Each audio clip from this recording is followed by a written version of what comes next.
Oh, hindi aray. Magluluto na naman tayo. Magluluto lang ang binagoongan.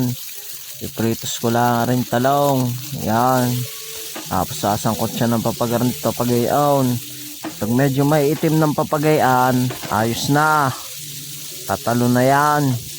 Pagkatapos, aray, gigisa lang ako ng bawang. Lulutuin ko lang rin ng karikit pa. Tapos aray, sibuyas. Tapos lalagay ko na rin karne. Aray, binabar ko na ng toyo, suka, tsaka paminta. Tapos yung pampalasa, ayan. Sasangkot siya uli natin ng papagayan. Tapos tatakluban. Pagkatapos lalagay natin na rin alamang. Haluin uli natin ng papagarnit papagayon. Tapos lalagyan na unting toyo.